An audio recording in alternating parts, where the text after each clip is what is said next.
Welcome again to the League of the Genuine, hosted by me, Fred Mwema, the only show on the planet that discusses the important but often ignored subject of counterfeits. Last week we signed a memorandum of understanding, a memorandum of cooperation, if you like, with the Anti-Counterfeit Authority of Kenya, who are in Nairobi, a big delegation from ACN, and we have inked an agreement to cooperate in combating counterfeits against our common borders and in our respective countries, sharing intelligence, doing joint actions, doing advocacy, and even taking the League of the Genuine to Kenya. And we, after signing the agreement, we also indicated our willingness to participate in the first ever International Intellectual Property Conference that will be in Nairobi in June. This means that we are bringing the peoples of Uganda and Kenya together to ensure that we have a joint pushback against counterfeit. So, back from last week, we are here this week. This week, I have been a guest speaker at the Symposium of Public Prosecutors of Uganda. I was invited by the Office of the Director of Public Prosecution to present a paper on counterfeit offenses as an emerging trend in organized crime. As we always tell you, counterfeiting is cross-border organized crime. Counterfeiting is a crime, there are no two ways about it. And I did give a 1 hour, 40-minute presentation to the prosecutors of Uganda, taking them through this monster of counterfeits and also exposing the challenges that are faced in prosecuting this menace of counterfeits. So this program will proceed by way of sharing with you what was said by myself at the Symposium of the Public Prosecutors. You're also going to be getting the reactions and the discussions that followed. So for a change, the League of the Genuine is going to be staged at the Imperial Real Hotel where this training workshop was.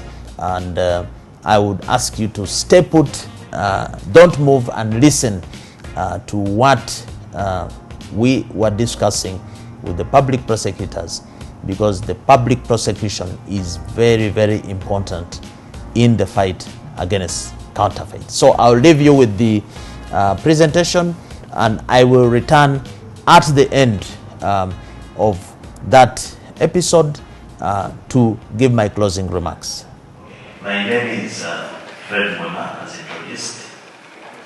I'm not just an advocate, but I started with the Office of the ODPP for a short time. I think it was 1994. Yeah, until I was exported to go and serve in other places. So very much the same like you, because I have the same foundation. I am here to speak to you about my favorite subject of counterfeits. I did speak to some of you at the training we had, I think in October last year at Protea Hotel. Mr. Yancy graced the occasion. And what I am going to present is picked from that presentation I did earlier. And I'm hoping that at the end of this presentation, you will pay more attention to this dangerous thing called counterfeits. Oftentimes, when we're speaking about this, we are told it's a boring subject. People like to deal with more interesting things. But this is very much in the docket of the prosecutor's work. So, my subject is the topic I was given. I would have done better than I would do, but I had a very short notice, and I've just come right out of court. Counterfeit offenses as an emerging trend in organized crime. So that is a small definition there, or a comment. Former Prime Minister of the UK, counterfeit goods not only it's not only a rip-off for you as consumers, but it also undermines many things.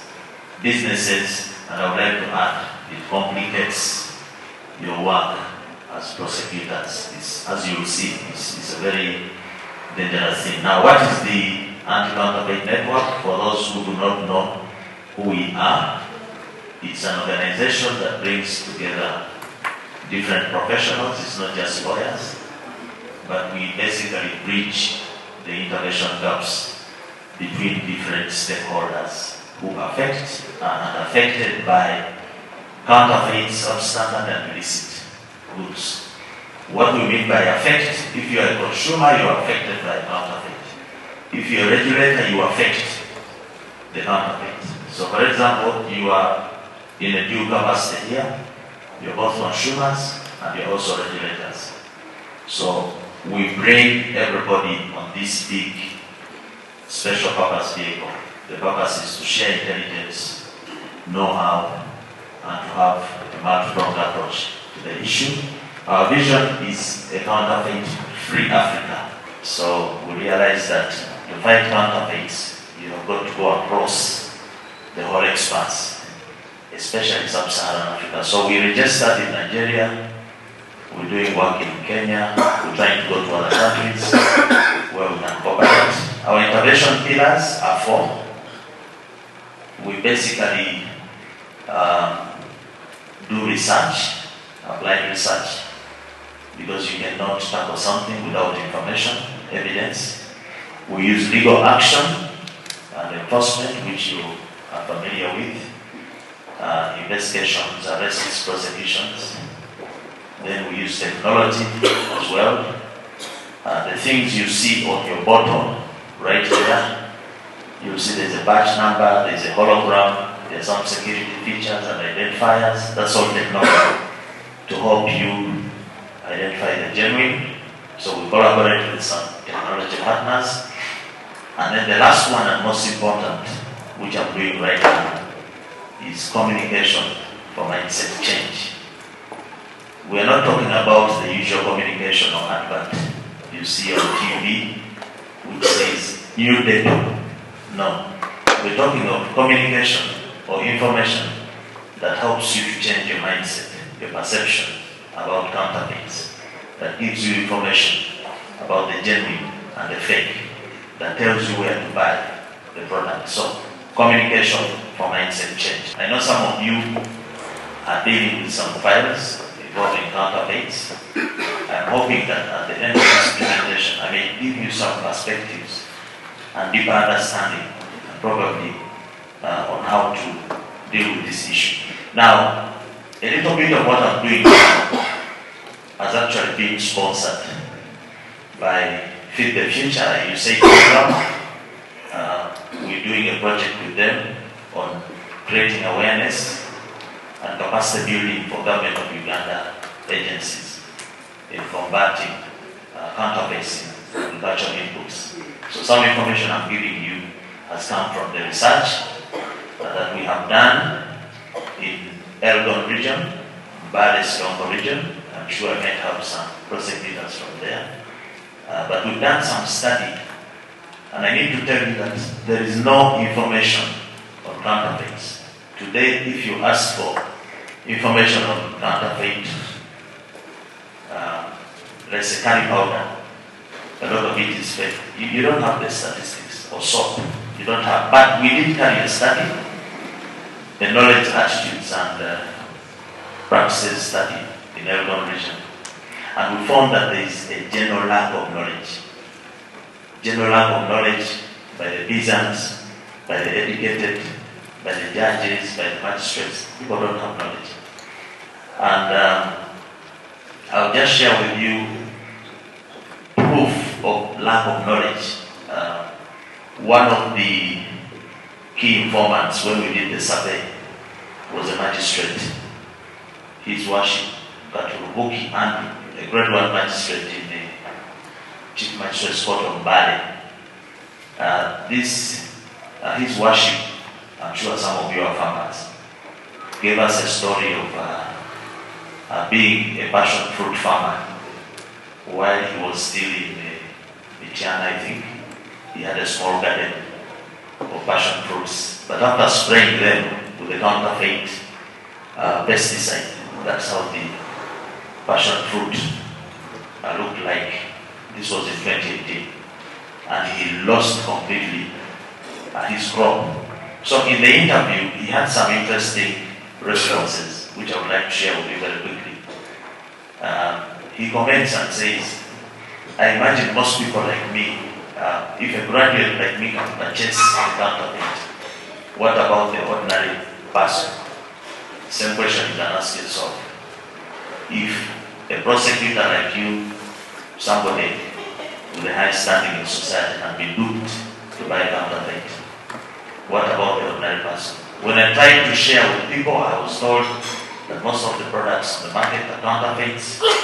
Some people have genuine products on the shelves, but when you buy from their store, they pick the wrong one to sell to you. So in other words, there is a mix. You go to a distributor of a genuine product, but they mix the genuine and the fake. This is the magistrate complaining. Most people of the agro inputs on the market, most agro inputs are fake, but most of us farmers do not know. We are being told what is fake. We have not been told what is fake and what is not fake. I cannot tell the distinction what is fake and what is genuine. So this is just a summary of the kind of problem you as a prosecutor are dealing with. The problem has no boundary, has no definition. Its scope is not known.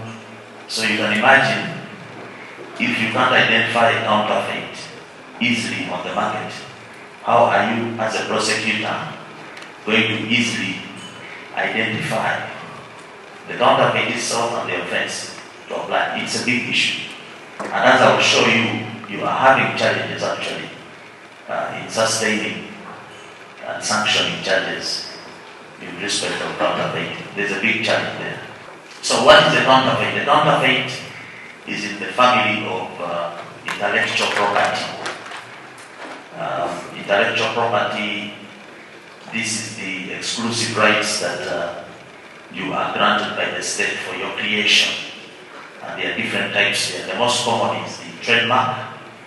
Right in front of you, you have several trademarks.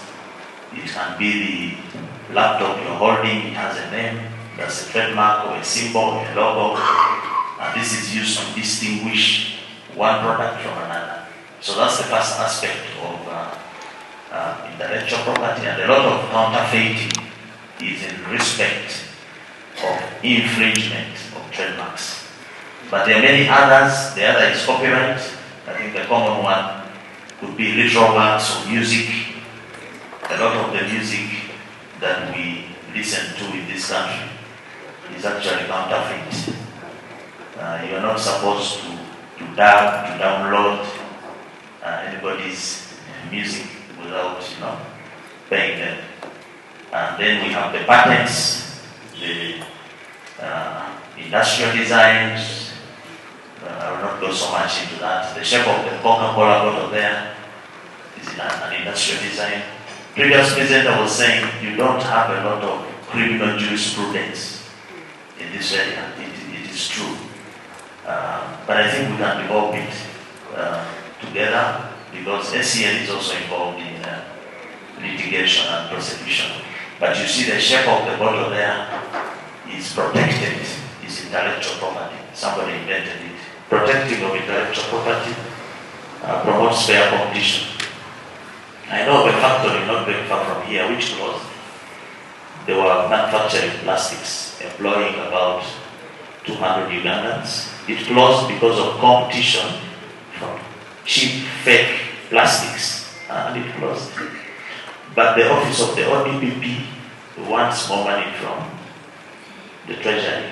The Treasury is not collecting enough because we're not having more employers, more manufacturers who are putting money in the public purse. So there's a relationship between this counterfeiting and your welfare, and at a macro and micro level. Now, what is a counterfeit? Unfortunately, in Uganda, we do not have a statutory definition of counterfeits. The only definition we had was in the Anti-Counterfeit Goods Bill of 2015. The picture you are seeing is us at a training workshop with the committee, parliamentary committee on trade and industry, which we held, I think, in 2017. And after holding the first ever parliamentary expo, we had a training like this for members of parliament, and we're explaining to them the dangers of counterfeits. So while there, they all told us that there was a new law which needed to be passed. So we asked the parliamentarians to analyze the law and have a workshop, and workshop this law. We found in that workshop, you will see those are MPs in that parliament of 2018. We workshopped this bill and found that the bill itself, the Anti-Counterfeit Goods Bill, was counterfeit itself. Because it was doing things like taking away power. First of all, it was defining counterfeit in a very narrow sense.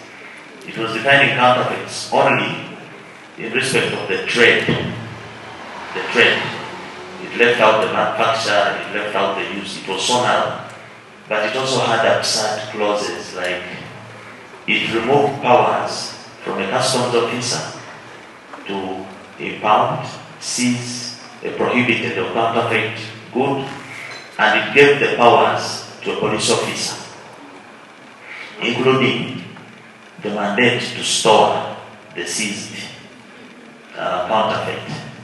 So our question was, if the Uganda police has no housing for its officers, where will it get space to put the seized counterfeit goods and many other provisions? The only good thing about the bill was that it gave stiff punishments. One of the things I have heard is that we don't have a law that punishes counterfeits.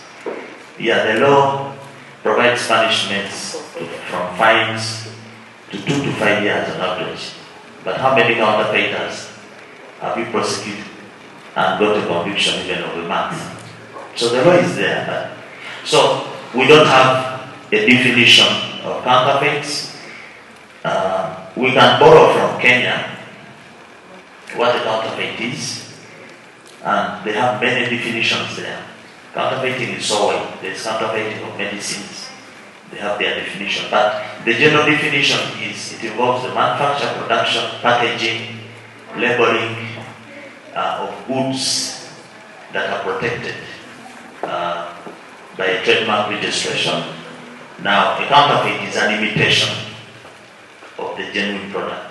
So today, if somebody gets that bottle that you have of water, takes out the contents, and puts in different water, that will be passing off another form of counterfeiting.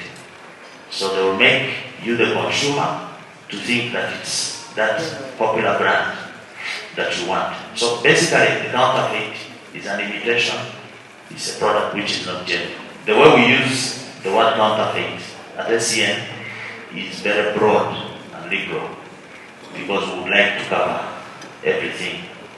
So, however, in Uganda we have offences or remedies against trademark infringement under several laws. I think under criminal law, you do much better than the civil law side. Under criminal law, we have a lot of offences that try to curb the menace of counterfeiting. We would like to know how many of those laws have you interfaced with in your daily work.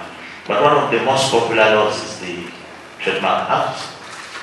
You can see on the screen, and I will not read again. There are several offences there: forging or counterfeiting a trademark, selling goods with a false mark, and so on. There are so many offences. This act was passed 13 years ago. I don't know if maybe you've got some training on it, but it's quite an interesting provision. This law is up to date. Uganda is up to date with the international community on trademark infringement laws. I'm going to talk about agricultural chemicals because I think that counterfeiting of food presents one of the bigger problems of counterfeiting. Actually, we wrote to the International Criminal Court last year. I called up the president of the court, some lady from Argentina, and said, you know what, we as Africans, we are petitioning that crimes against humanity should include counterfeiting. Because I looked at the definition under the ICC. The most serious crime that cause widespread suffering. That's what they call a crime against humanity. But then I looked at the research and saw that, for example, terrorism on average kills about 50,000 minus people a year, if you look at the terrorism index. And then I compared it to the number of deaths, especially by we Africans, the deaths caused by fake, counterfeit antimalarials. We die, we Africans, especially children below 5 years, about 700,000 Africans die. Even as I speak now, malaria is killing a child. And half of those deaths, it is because you are administering a fake anti-malaria. I'm sure you've all had cases where a child goes, they put drip, an anti-malaria, and the drip doesn't work, the child becomes anemic.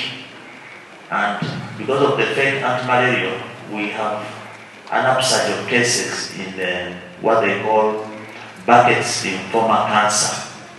We're working with the Cancer Institute as well. Counterfeits also cause cancer. Now, Burkitt's lymphoma is a cancer. If you've seen kids with teeth coming out and jaws, that's a form of cancer caused by counterfeit antimalarials. So we urged before the ICC that they should carry out an investigation about whether we should include counterfeiting on the list of crimes against humanity.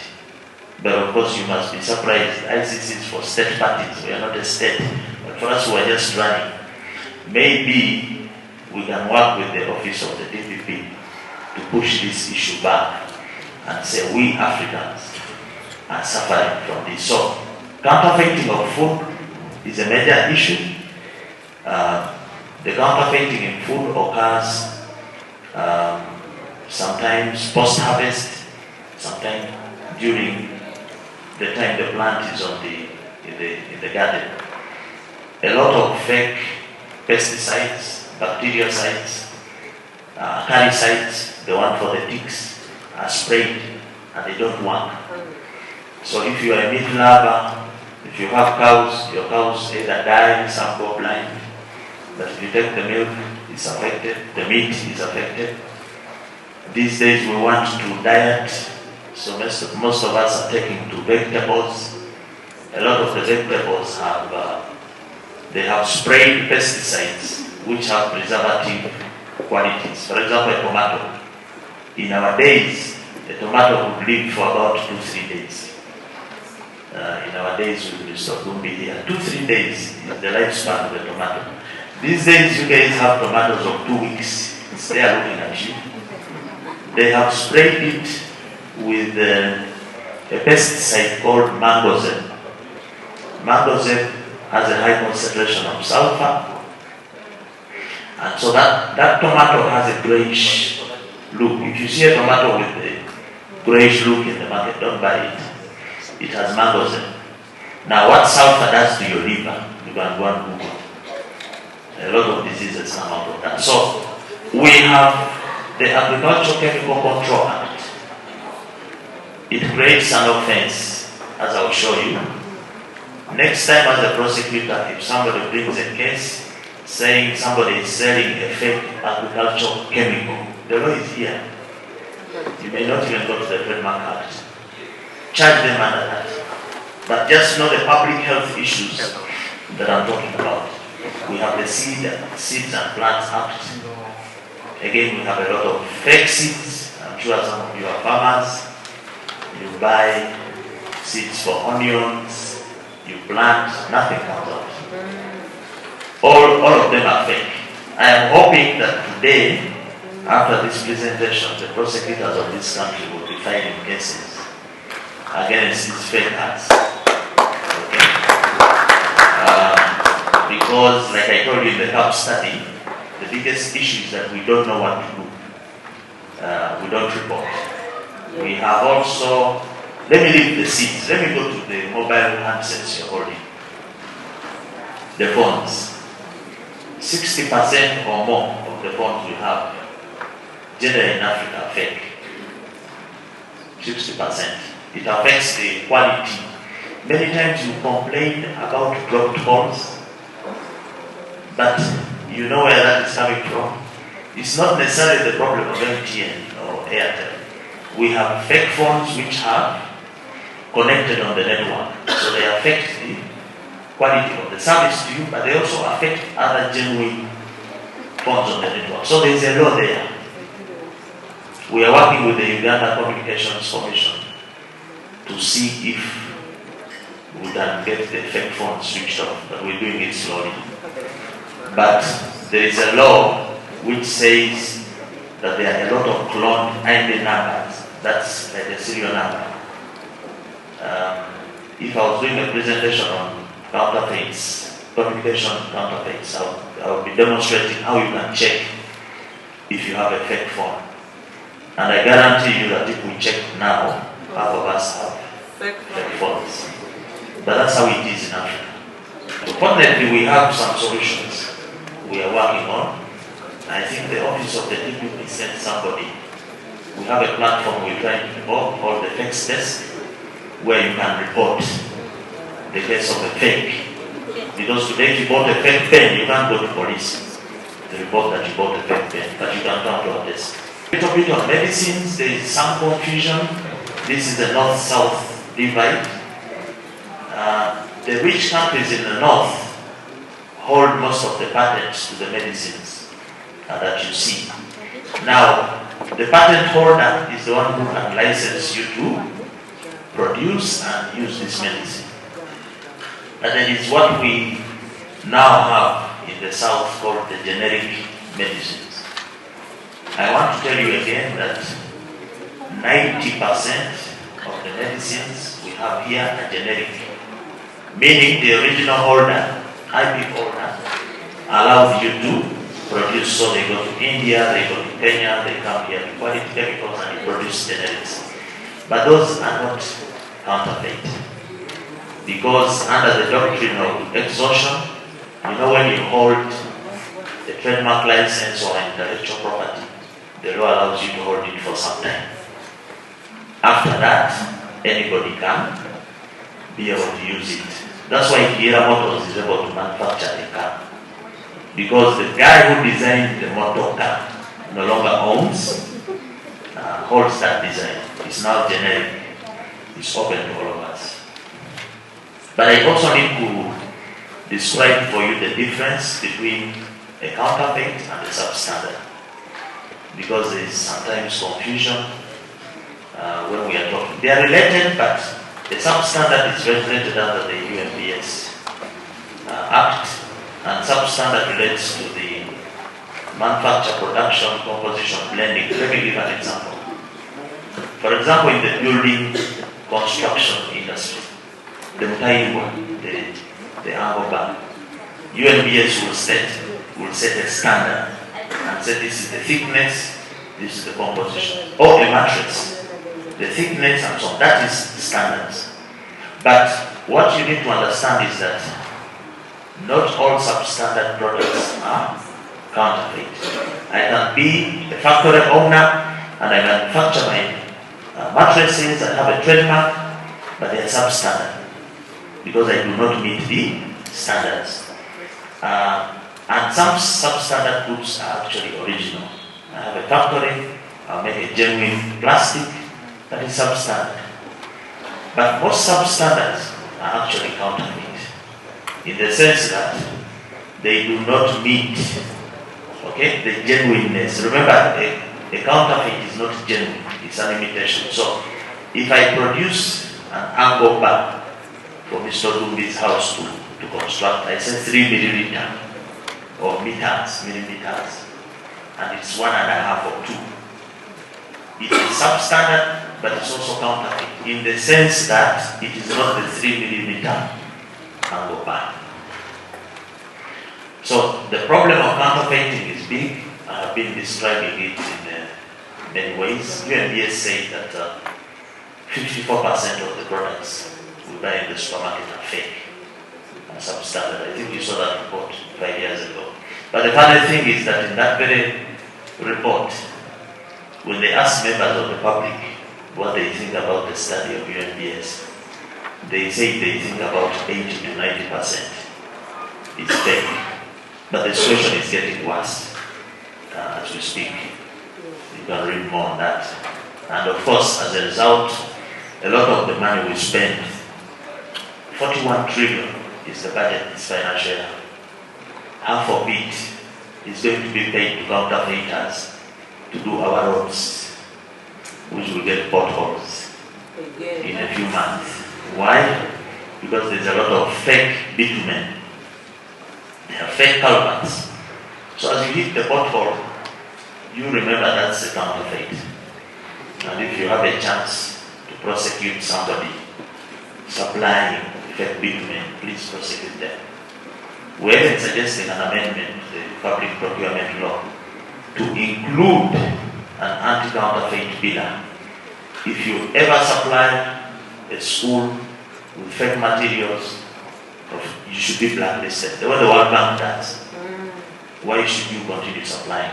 Okay, now let's go to your work proper. There are so many challenges of investigating and prosecuting counterfeit cases, but I'll just pick one. I deal with one which you deal with every day. That is a bottle of a herbicide. That is weed master. It is used to kill lumbu, these weeds. It's manufactured by Bukola Chemical Industries, one of the biggest companies in the region. So my question to you is your understanding that the offense of counterfeiting relates to the outside packaging or the contents? If you are handling a case like that, how would you proceed? You proceed to consider the packaging, or you also look at the contents? You look at both. I think we have about 17 cases involving this product, and half of the cases the prosecutor or the state attorney has sanctioned a counterfeit case. Half of the other cases are stuck because the prosecutor has said we want to know the contents. So let's try to find out what the position is. Now that's a live case. I'm using this as a live case. It's not completed, but just to help us to learn the challenges. You can see the facts in that case. That lady was charged with 2 counts of selling goods with false marks, contrary to Section 77, Trademark Act. And the product is with master, which you have seen. The state attorney, forgive the spelling of state attorney, it's a counterfeit spelling, perused the file and returned it to the police with further instructions to submit the suspected counterfeit product to the government analytical lab for analysis. Because the expert report could not show the difference between the genuine and counterfeit products. So we stopped there a bit. The expert report the state attorney was referring to here was a report from the Uganda Registration Services Bureau, the people who register trademarks.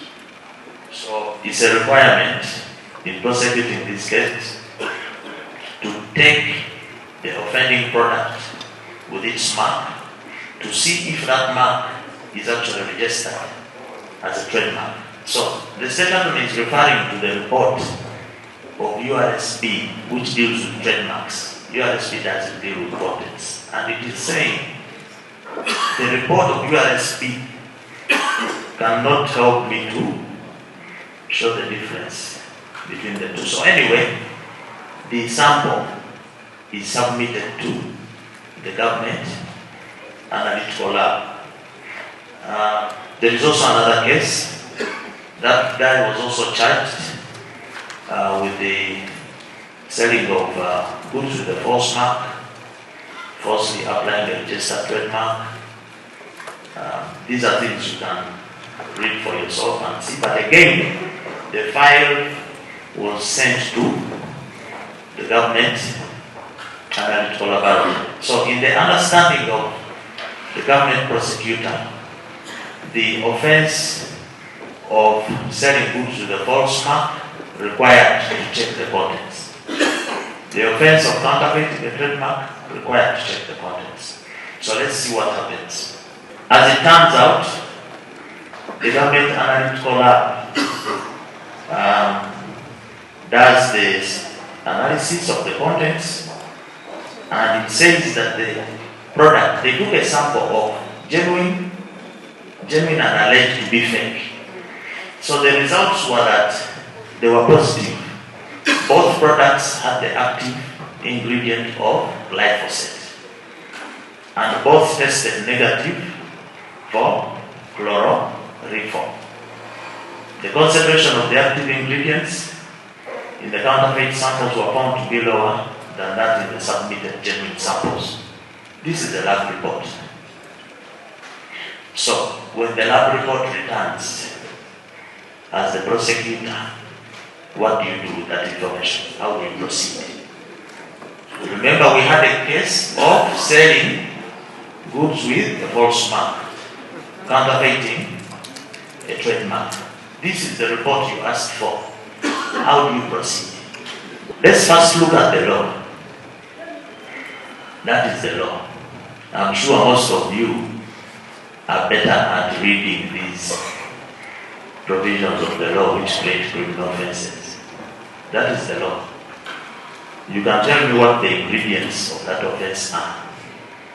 The ingredient is that you forge or counterfeit a trademark.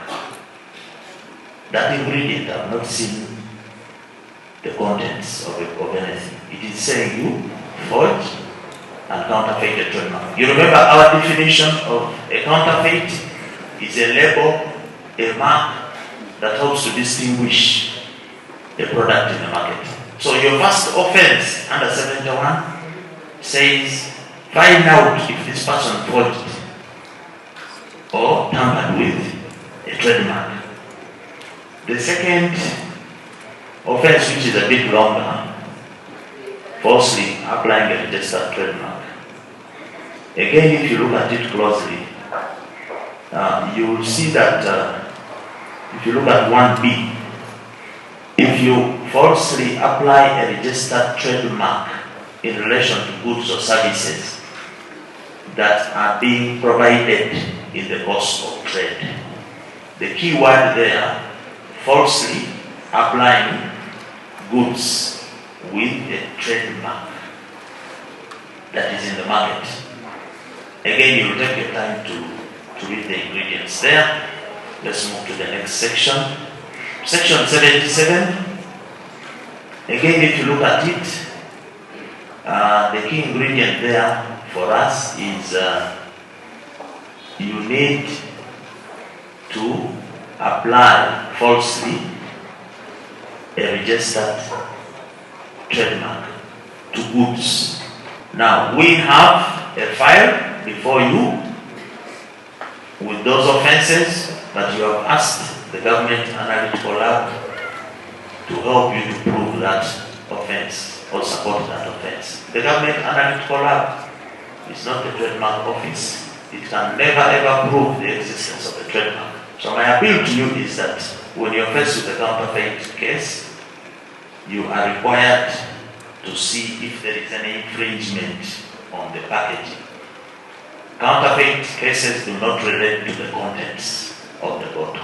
An offense relating to the contents of an agricultural chemical bottle can be pursued under Section 3, Agricultural Chemicals Control Act 2006, which provides, as you can see, no person shall manufacture, package, store, display possess, advertise goods, because this act provides for the licensing and approval of these chemicals. But in 2 they say, where the content might come, no person shall package, label, advertise an agricultural chemical in a manner that is false, misleading, deceptive, or is likely to create an erroneous impression regarding its character, value, quality, composition. So the issue of composition of this weed master bottle can be addressed under Section 3, and in such a case, the Government Analytical Lab, in our view, can be able to analyze and support the charging. So, in our view, there is a mix-up. This is a challenge which I thought is specific to your office. That is the bottle of Mukama Nayamba. I don't know how many people use men only. This question is only for men. It is a beverage. I've never used it. I don't know what it does. But the Mukama Nayamba is very popular. It advertises. My question to you is, which offense would you prefer in relation to the packaging and contents of this beverage bottle? I've just explained with the agricultural chemical, you can go under the Agricultural Chemical Control Act. But somebody has come to you, you live here and you find a bottle of Mukama Nayamba, they are complaining the contents, the packaging. How would you charge this person? Under what law? Again, it is easy to get the charging provisions. So an offense for packaging can be preferred under the Trademark Act, because Mukama Nayamba is a trademark. So if somebody is saying there is an infringement, there is falsifying with the mark, we charge under the Trademark Act, under those provisions that I explained. But now, because this is food, we would, in our view, prefer a charge under the Food and Drugs Act, which deals with adulteration and selling of food. Of course, there was a big complaint. You remember we had the issue of formalin in meat. I think 4 years ago. Many members of the public were complaining that your office was not doing enough to arrest the culprits. So I went and looked at the meat ordinance, the Kampala City Council meat ordinance, and I found out why people were complaining. The ordinance provides that if you find a Haji or whoever with the meat, 100 kilos of meat with formalin, if he goes to KCC or court, to be charged, the guy will pay 40,000 shillings for that offense. So he can even pay in advance for the next offenses. I'm sure many of you know about this brand, Adidas. Even if you don't love sports, you must have seen the 3 stripes of Adidas. You must have seen the words Adidas. I'm demonstrating here that a trademark can have several components. The word Adidas, as Adidas, is a trademark. Those triangular stripes is a trademark. The standalone stripes on the right is also a trademark. Now this guy, you can see he's wearing the socks. For him, he walks around with these stripes round, and Adidas spots him and runs to the DPP saying, you prosecute this guy. In this case, they ran to I think it was the European court or something. It went up to the appeal. But Adidas lost the case for many reasons on the civil side. And one of them was that Adidas had no exclusive ownership of 3 lines. Because anyone can draw 3 lines. I'm thinking that the 3 lines have become generic. So you can now not say that this is mine, that it belongs to me. The other argument the European court said was that the consumer, because in counterfeiting there must be an element of confusion. The consumer should get confused. And the court said, no. The consumer is not confused. brownie and have their stripes going down, yours and go up. Case dismissed. Would the office of the DPP sanction a charge sheet against Brownie for counterfeiting the Adidas mark? That is food for thought for you. Thank you so much. Don't be fake. Bye, General. Friends, we can do better. We can do better. Thank you so much. We have actually run out of time. We don't have much time for plenary for the two discussions. But I want to believe you feel like me that it was worth it to listen to both of them. And I also want to make a comment that counterfeit needs more time from what I've learned from this side where I'm seated. I've picked from this presentation that we live in a counterfeit environment, and teamwork is key. We need teamwork to deal with this. Someone I want to tell you that what you have told us may be sounding like news to many of us, and most probably we maybe could have been underplaying this issue. But we have heard that whatever you eat, you can imagine going to the market and buying a tomato or a mango, and you have to look at the color gray and what to be able to think I buy or I don't buy. So it is bigger than what we think. We also need to accept where we do not know, because I remember he said one of the pillars is for CAN is communication for mind change. So we need to change our mind towards some of the things we have been taking for granted. Some of them also want to talk about the experience of what we've been seeing in social media or even with colleagues. We need to be open where you find that even we prefer, I'm speaking now for ladies, they tell you in the group ladies that, you know, this cosmetic will clear your skin, will remove the acne and all that, and then they tell you it has been imported. Now we've heard what works for the outside skin cannot work for us here. If medicine cannot work for us, the medicine from Europe, then that means even our skins are different. We need to watch out.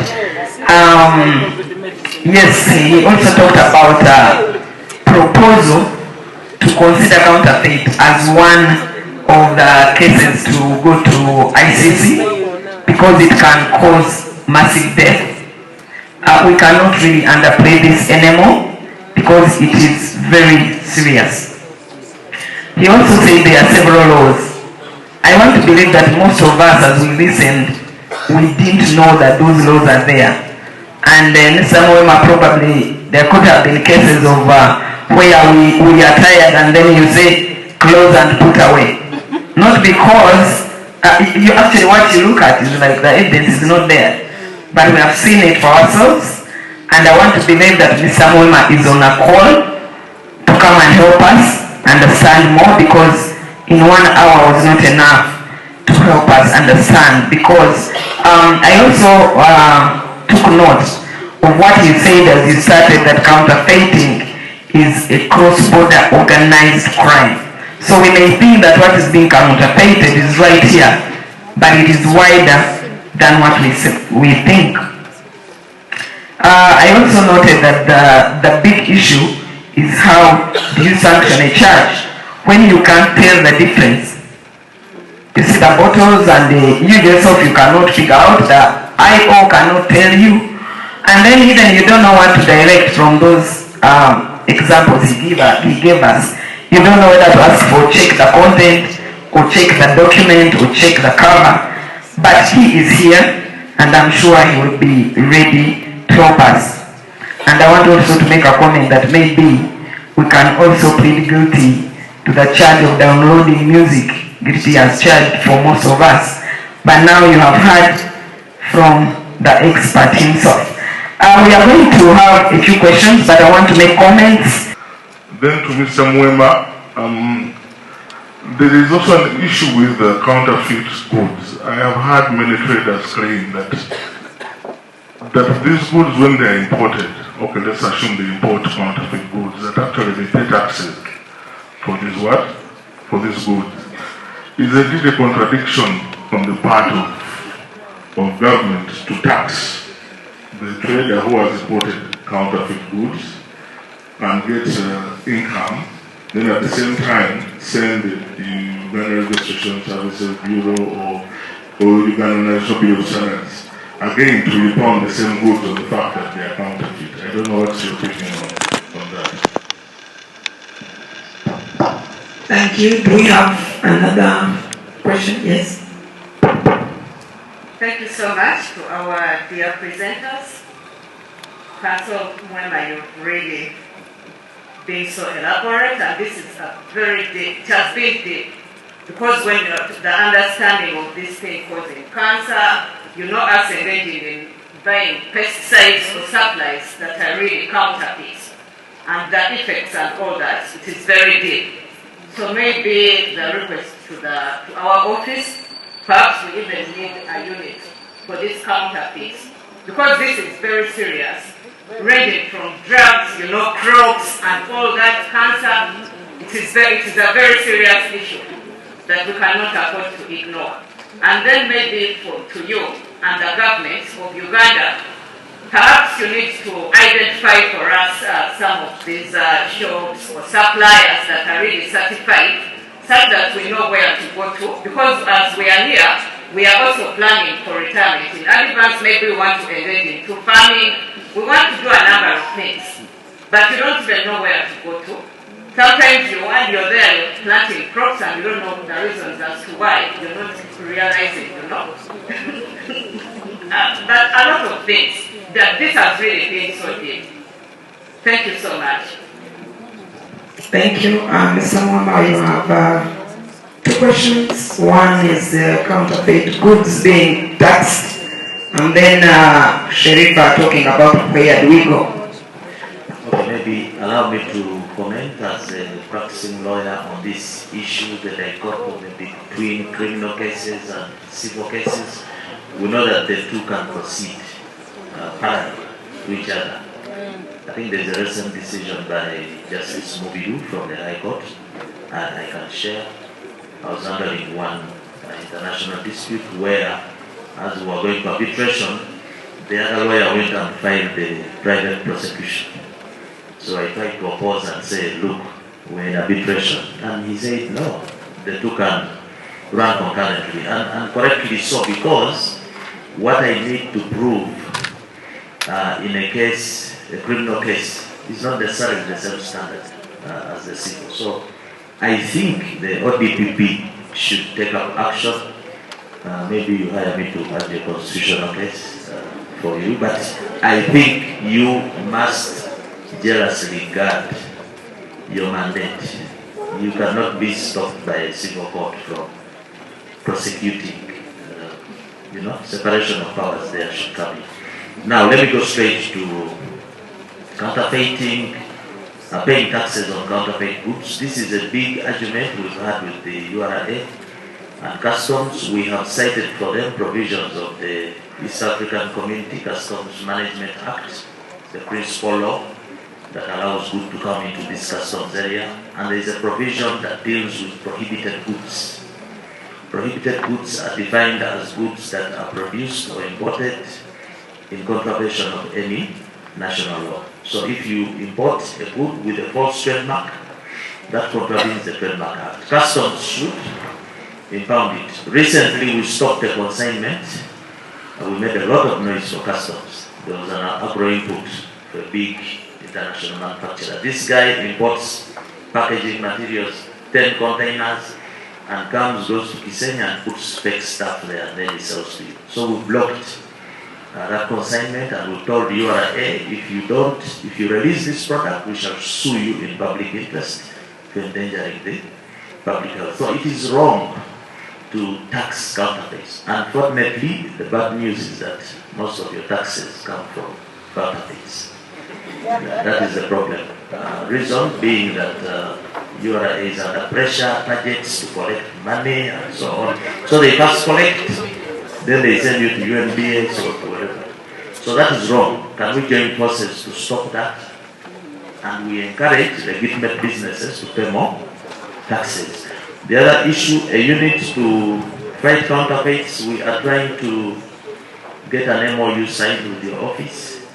And among the areas of cooperation is how we strengthen legal enforcement measures against this menace of counterfeits. I'll just end by telling you just something small, if you allow me. The way I was speaking, most of you think that, okay, I need to look out for counterfeits in food, medicine. But let me tell you something which is even more dangerous. Every day you take a bath, you use soap, you use a shampoo and so on. The skin is the largest breathing organ on your body. The skin. Anything you put on goes into the bloodstream. So if you're using a cosmetic or soap which has heavy metals, zinc, mercury and so on, they go straight into the bloodstream. So the personal hygiene products that you are using are causing much more danger than the medicine or the food that you're eating. So the more reason why maybe you can resolve here that we should set up this unit and prosecute these cases. Identify the places to buy. We have a solution that we are developing. The original trader program, it's a program that checks the authenticity of the product from manufacture to you, the user, so we can trace and track it. And then also we have the fake desk, where, as I said, you can report a simple case of a fake bottle and so on. Thank you. Thank you so much. Thank you very much, presenters. Mine will go to Mr. Mwema. I really appreciated your presentation. Your name? Richard Bilizumuka, I'm Chief Secretary. Your presentation touches a very big area, especially about our lives day to day. Now, you talked about the manufacturer producing a product. You gave an example of iron bags. An iron bag doesn't match the standard of what was originally registered. And you say that can't be counterfeit. And you say that is substandard. In my view, we are not going E, we should have to change. In my view, a manufacturer can counterfeit his own product. You have talked about the soap, which is used on a daily basis. You have talked about lotions used on a daily basis. For as long as, because I know every manufacturer registers it and they would actually would know what ingredients are supposed to be there. So to me, I think if you use the word substandard, it sounds slow. Because if I don't apply the ingredient I'm supposed to apply, even if I'm the original manufacturer, that is counterfeit. If I apply it in smaller quantities and there's a way it will affect the consumer, that is a counterfeit. It shouldn't be substandard. Thank you very much. Two more. Let's go. Thank you very much. I'm Kadia President. I have a challenge to understand the counterfeit, especially when it comes to products. We have manufacturers here, but most of the, elements or ingredients they use, they are not made from here. I purchase, for example, I make liquid soap. Most of the ingredients come from Kenya, and I manufacture from Uganda. Who is liable? The one who has produced the ingredients, we pursue the one in Kenya, or Christine who is making liquid soap in Uganda. Thank you. Thank you. One more hand, the burning one, and that will be the last one, if any. Is anyone on fire? Yes. That will be the last one. Let's put the rest of the questions on paper. I'm called Katunje David. Mine goes to Senior Counsel Mwema. Across the board in the country, whether it is buying spare parts for cars, tires, the clothes we wear, we know that there is a lot of counterfeit. And like police has said, it is one of the causes of accidents because tires are the wrong ones, or they come when they expired. And even clothing, people who go to China to buy clothes, I hear they have class 1, class 2, class 3, or ABC. So the first one is $100, the second one is $50, the third one is $20 or $25. And they buy the 25 because they know the local market will manage to pay for that one or purchase that one. And URBS is aware of that. Is there a way in which you are working with the UNBS to ensure that it stops that? Because it is better to have one shot of quality than having 10 of poor quality or duplicated. Thank you. Allow me to take it back to Mr. Mwema and we'll proceed. Thank you. Maybe we should have a full day on counterfeits because it's quite heavy. Can a manufacturer counterfeit his own products? Okay, when you go back to the presentations, you see that the definition of counterfeit, especially trademarks, flows largely from the logo, the packaging, those things like Adidas. It flows from the distinguishing mark. It can be a word mark, it can be a picture mark. So the problem with saying that this is Nirvana trademark, the problem with saying that Century Bottling Company has counterfeited Nirvana, whereas it is the registered owner of the mark of Nirvana, it's difficult. That case should be thrown out. But you can sustain a case, like we have said, if you establish that Nirvana is putting a lot of nitrogen, for example, in this product. A lot of these beverages you see on the market, some of them have excess nitrogen, which is very dangerous. The heart condition that will come from there. So if you are able to show that, whereas you are the licensed owner of Nirvana trademark, and you are even licensed under the Factories Act to manufacture, but you are committing unethical practices which do not make your product genuine. Again, that depends on the definition of counterfeit from the TRIPS agreement in Paris, because there is that agreement on intellectual property, which we are all part of. It's narrow. It's talking of unauthorized manufacture, trade of Nirvana without the authorization of the trademark owner. But from what you're saying, and this is our view at ACN, for us, anything which tells a lie about itself, if you say that this is mineral water, and it's supposed to have 7 minerals, and it has 3, me I want to treat it as a counterfeit because it's not genuine. It's imitating the real Nirvana. So I agree with you. I think that's a progressive way of thinking. That counterfeiting, because of the public health and public economy issues, we should widen it. The other issue, the soap, very interesting. Do you charge the supplier, I think you meant, of the raw material, for example, glycerin, that is used to make soap? Do you charge the supplier of the raw material with counterfeiting, or you charge John here, who gets the raw material, mixes it and produces a fake product? I want to say that counterfeiting is present at every stage of the supply chain or production chain. You can actually supply a counterfeit raw material. Like, for example, a lot of the agricultural chemicals, they use the base material to be glyphosate. A lot of the glyphosate is actually fake. So if you get the fake glyphosate, you come and mix to get a bactericide, you'll have produced a counterfeit, but even the supplier of the fake glyphosate would be liable to on the offense of counterfeiting. There is a lot of counterfeits. A gentleman there spare parts and so on.